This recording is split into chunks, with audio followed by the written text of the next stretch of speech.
იცით რატომ აქვთ პომნისა და რიბიტის წამწამები ერთნაირი? რას ნიშნავს საოცარი ციფრული ცირკის მათი პირველი დიზაინების ეს ესკიზები? დავიწყოთ პომნით. პომნის პირველი დიზაინი დარწმუნებული ვარ არავის წარმოედგინა. ან იქნებ წარმოიდგინეთ ინეთ რომ პომნი შეიძლებოდა ბაყაყი ყოფილიყო.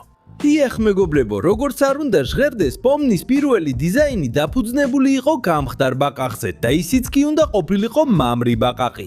ეს იდეა იმდენად სერიოზული იყო, რომ გუსვორქსმა გადაწყვიტა დაერქმია პროგნი. მას უნდა ქონოდა შავი და ლურჯი ზოლებიანი დიზაინი. საკმაოდ შემაშფოთებელია, მაგრამ დიზაინის პროცესში თავად გუსვორქსმა გააცნობიერა, რომ ბაყაყს არაფერ საერთო არ ჰქონდა ციფრულ ცირკთან. ამიტომ მან მთლიანად გადაახალისა ეს პერსონაჟი და მოიფიქრა ჯამბაზის იდეა. ყველაზე უცნაური ის იყო, რომ ბაყაყი ბიკიდან გადაიქცა გოგონა ჯამბაზად. მაგრამ ბაყაყის დიზაინი საბოლოოდ სულად არ გაუქმებულა, რადგან მიიჩნევა, რომ რიბიტის დიზაინი სწორედ პომნის ამ პირველ დიზაინზეა შთაგონებული. რადგან რიბიტის თვალები და წამწამები იდენტურია პომნისას. მაგრამ ჭორი აქ არ მთავრდება. რადგან მაშინაც კი როცა პომნის დიზაინი თითქმის მზად იყო, მას მაინც შეუცვალეს ერთი დეტალი, რომელიც არავის შეუმჩნევია. და ეს იყო მისი ხელთათმანები. თავიდან ისინი პირიქით ეცვა. მარცხენა მხარეს ჰქონდა წითელი ფერი, ხოლო მარჯვენა მხარეს ლურჯი. მაგრამ შემდეგ გადაწყვიტეს რომ გადაებრუნებინათ, რათა მისი ტანსაცმელი და ფეხსაცმელი ერთმანეთსელი ერთმანეთს შეხამებოდა. ამიტომ პილოტის ეპიზოდში უკვე მარცხენა ხელზე ლურჯი ხელთათმანი აცვია, ხოლო მარჯვენაზე წითელი ენაზე წითელი. მაგრამ საინტერესო ფაქტია, რომ ამ ეპიზოდის დასასრულის კრედიტებში პომნი ჩანს იმ დიზაინით, რაც მას ამ ცვლილებამდე ჰქონდა. იცოდით რომ კოპმო თავდაპირველად გაცილებით უფრო მნიშვნელოვანი უნდა ყოფილიყო საოცარ ციფრულ ცირკში? სინამდვილეში ის მხოლოდ ის ჯამბაზი არ იყო, რომელიც აბსტრაქციაში გადადიოდა მორჩა. იგეგმებოდა, რომ მას მეტი მონაწილეობა ექნებოდა შემდეგ ეპიზოდებში. რადგან ის და პომნი უნდა ყოფილიყვნენ ამ ცირკის მთავარი გმირები. სწორედ ამიტომ იყო კოპმო ჯამბაზი და პომნი ბუფონი. რადგან ორივე ძალიან კარგად წარმოადგენდა ციფრულ ცირკს. მისი ორიგინალური სახელიც კი კაუფმანი იყო. და ამას ვხედავთ ერთ-ერთ ესკიზში, სადაც რაგატა ასე ეძახის მას. და ამითაც შეგვიძლია დავადასტუროთ, რომ მას უფრო ღრმა განვითარება ჰქონდა. და რადგან უკვე ჰყავდა შექმნილი კოპმო, როცა გუსვორქსმა ჯაქსი შექმნა, მიხვდა რომ იისფერი კურდღელი თითქოს იგივე როლს ასრულებდა, რასაც საწყალი ჯამბაზი. გუსვორქსმა გადაწყვიტა კოპმო გაეკრო და ჯაქსი დაეტოვებინა. რადგან ჯამბას ჯაქსის მსგავსად უნდა ქონოდა ისტორია. ჯაქსი ციფრული ცირკის ერთ-ერთი პერსონაჟია და მას ყველაზე უცნაური ცვლილებები ჰქონდა. რადგან თუ პომნი თავიდან მამრი ბაყაყი იყო და შემდეგ გახდა ის პომნი, რომელსაც ვიცნობთ, ჯაქსი თავდაპირველად დიდი გოგო უნდა ყოფილიყო. დიახ მეგობრებო, ჯაქსი გოგო უნდა ყოფილიყო. და სინამდვილეში ეს თავად გუსვორქსმა დაგვიდასტურა, როცა ვიღაცამ მკითხა, რატომ ჰქონდა ჯაქსის ერთ-ერთ ესკიზს წამწამები. და სინამდვილეში ჯაქსი ერთ-ერთი ის პერსონაჟია, რომელსაც საბოლოო დიზაინამდე ყველაზე მეტი დიზაინი ჰქონდა. ხედავთ რომ ზოგიერთი მათგანი ჰგავს იმ ჯაქსს, რომელსაც ვიცნობთ, მაგრამ ასევე გვყავს საკმაოდ უცნაური ვერსიებიც. ნახეთ, აქაც კი არის ჯაქსი ერთი თვალით. მაგრამ ნება მომეცით გითხრათ, რომ ეს დიზაინები უბრალოდ დავიწყებას არ მიეცა, რადგან მერვე ეპიზოდში შეგვიძლია დავინახოთ. ჯაქსი ერთი თვალით ზუსტად ისე როგორც ამ ესკიზშია ნაჩვენები. და კარგი. საუბრისას ამ უცნაურ რაღაცებზე, რატო თითქმის არავის უსაუბრია ამ კონცეფციაზე, სადაც ჯაქსი ამბობს, შეყვარებული ვარ შენს სხეულზე? ნუ თუ ამას ზუბელს ეუბნებოდა. არ ვიცი რიქ, თქვენთვის დავტოვებ ამ კითხვას. სინამდვილეში ჯაქსის ხმისთვის გუსვორკს სურდა რომ ის რაგედი ენდიზე შთაგონებული ყოფილიყო. ნახე, ჩვენ გვაქვს სახელები. შენი არის რაგედი ენი და ჩემი ენდი. მაგრამ კოვაჩმა არ ისურვა ზუსტად დაეკოპირებინა. ამიტომაც დაამატა ამ ხმას უფრო ცინიკური, ირონიული და უხეში ტონი. და ასე დაიბადა ჯაქსის აუტანელი ხმა. ხოლო მეგობრებო, ამ ფსიქოპათი კუნთღლის დიზაინი ძლიერად იყო შთაგონებული პოპით, პოპიზე პერფორმერდან, ასევე რამდენიმე ელემენტით როჯერ რაბიტიდან. რაგატას ცოტა დააკოდა, რომ რაგატა არ დაერქმია. დიახ მეგობრებო, თავდაპირველად გუსვორკს უნდოდა, რომ მას ემი ერქვა. რაგატა იყო ემი. რაგატას ერქვა ემი, მაგრამ მაშინ არ ვფიქრობდი, რომ ეს ისეთი მაგარი იყო. ფიქრობდი, რომ რაგატა უკეთესი იყო. მაგრამ სანამ პილოტი გამოვიდოდა, მან გადაწყვიტა სახელი შეეცვალა და არასდროს აგვიხსნა ზუსტად რატომ. და საინტერესო ის არის, რომ განსხვავებით ამ სხვა პერსონაჟებისგან, რაგატას დიზაინი არ შეუცვლია. მისი გარეგნობა პრაქტიკულად უცვლელი დარჩა პირველი ესკიზებიდან საბოლოო ვერსიამდე, მაგრამ მან მართლაც უარი თქვა ერთ საკმაოდ უცნაურ და ბიზარულ იდეაზე. იდეა, რომელიც გუსორკს ჰქონდა ამ ნაჭრის თოჯინისთვის, იყო ის, რომ შიგნით რბილი სათამაშოს ორგანოები ჩაედო. და ყოველ სცენაში, სადაც რაგატა დაინგრეოდა, ვიხილავდით უამრავ რბილი სათამაშოს ორგანოს, რომლებიც აქეთ-იქით დაფრინავდნენ. მაგრამ კარგია, რომ მაინც შეგვიძლია ვნახოთ, რომ ამ ძველ დიზაინებში რაგატა კიდევ უფრო ტკბილი და უდანაშაულო ჩანდა, როგორც ტიპიური საბავშვო თოჯინა.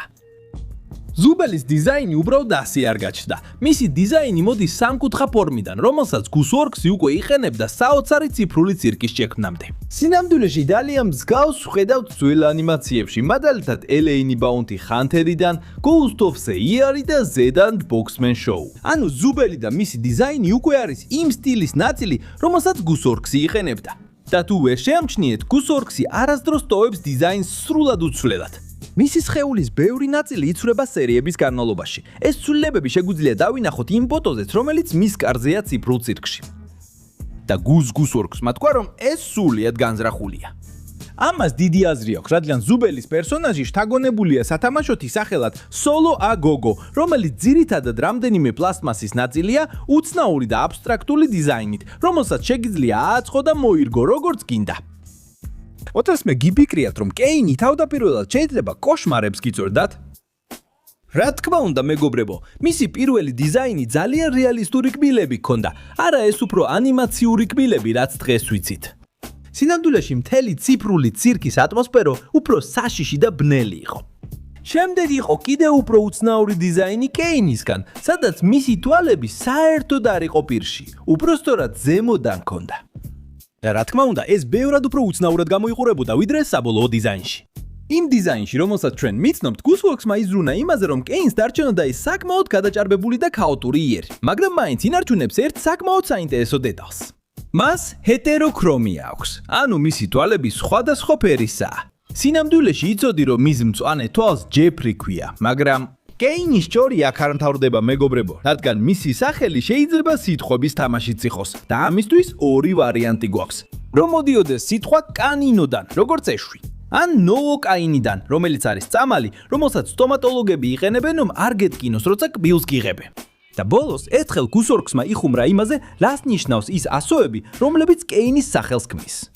მან თქვა, რომ ინგლისურ ვერსიაში ეს ნიშნავს Creative As Insertion Newlywed Experience. ეს ესპანურად ითარგმნება როგორც ახლად დაქორწინებულთა გამოცდილება კრეატიული უკანალის ჩასმით.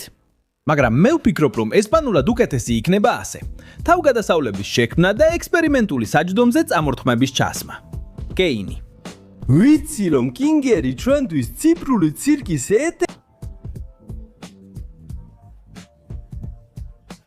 მიუხედავად იმისა, რომ მისი დიზაინი თითქმის უცვლელი დარჩა, იყო საკმაოდ უცნაური ვერსია მისი თვალების მხრივ. ისინი პირდაპირ მის შახვატის თავზე იყო მიკრული, თითქოს რადიოაქტიური მუტაცია ჰქონოდა. და მიუხედავად იმისა, რომ ეს საკმაოდ უმნიშვნელო ცვლილება ცრებს, მხოლოდ ეს დეტალი საკმაოდ შემაშფოთებელ ატმოსფეროს ძენდა საბრალო კინგერს. საბოლოოდ გუსორკსმა გადაწყვიტა, რომ თვალები ასევე ჰაერში დარჩენოდა, როგორც მისი ხელები. ასე დარჩა მისი საბოლოო დიზაინიც, რაც უფრო აბსურდულ ველფერს ძენს. და ბოლოს ყავს განგო. შემიძლია ვთქვა, რომ ის ერთ-ერთი იმ პერსონაჟთაგანია, რომელსაც თითქმის არანაირი ცვლილება არ განუცდია. ის თითქმის უცვლელი დარჩა თავიდანვე, რადგან გუსორკს მისი დიზაინი თავიდანვე სრულად ჰქონდა განსაზღვრული, უბრალოდ ლენტებისგან გაკეთებული სხეული კომედიის ნიღბებით. ტანგოლის ერთადერთი საინტერესო დეტალი მის ოთახში ვპოვლობთ. როცა საოცარი ციფრული ცირკის შიგნით მის ოთახს გვაჩვენებენ, ვხედავთ, რომ მას კომედიის ნიღბების დიდი კოლექცია აქვს. მაგრამ ამ ნიღბებს შორის შეგვიძლია ვიპოვოთ ერთი, რომელიც ძალიან გავს უსახო სახეს. მოკლემეტრაჟიანი ფილმიდან, რომელიც გუსორკსმა საოცარი ციფრული ცირკის შექმნამდე გადაიღო. მაგრამ რა სიტყვით სპოცისზე, რესტორანზე, რომელიც მეოთხე ეპიზოდში ვნახეთ. სინამდვილეში გუსორკსმა გააზიარა, თუ როგორი უნდა ყოფილიყო თავდაპირველი ვერსია იმ კაცის, რომელიც როგორც ჩანს რესტორნის შემქმნელია. თავდაპირველად ის უნდა ყოფილიყო კარტოფილი თვალებით, რომელსაც რამდენიმე დიზაინი ჰქონდა, მაგრამ როგორც ჩანს, არც ერთი არ მოეწონა შემქმნელს. სინამდვილეში ერთ-ერთ პოსტში მან თავად თქვა, რომ ბოლოს გადათქვიტა ეს პერსონაჟი გაეკეთებინა KFC-ის პოლკოვნიკის მსგავსად. მან ასევე გააზიარა თუ როგორ გამოიყურება სპოტსისის რესტორნის ოფიციალური რუკა. აქ ხედავთ, რომ სპოტსის მოდელირებულია იმ მაკდონალდსის მიხედვით, სადაც გუზორგსმა ადრე იმუშავა. მესამე ეპიზოდისთვისაც იყო რამდენიმე კონცეპტუალური ილუსტრაცია, მაგალითად დემონური ანგელოზი, რომელსაც ჰქონდა ვერსიაც, სადაც მას ფრთები ეზრდებოდა. ასევე რამდენიმე მოდელი, სადაც ხედავთ მის გამომეთვალებებსა და სახეს, რომლებიც აშკარად გამოჩნდა მესამე ეპიზოდში. მაგრამ ყველაზე შემაძრწუნებელია ის, რომ ხედავთ საშიში პერსონაჟების თავის სამკაულების კონცეპტებს, რომლებიც კი მართლაც გამოჩნდა იმ ეპიზოდში. ასევე ხედავთ, რომ მოჩვენებას ორი განსხვავებული დიზაინი ჰქონდა. პირველი ბევრად უფრო მარტივი იყო. შუაში მყოფი იყო ის, რომელიც საბოლოოდ დარჩა ეპიზოდში, ხოლო მესამე არის რეფერენსი იმ მემზე, სადაც მუკანიანი კაცი ბნელში იმალება და იღიმის.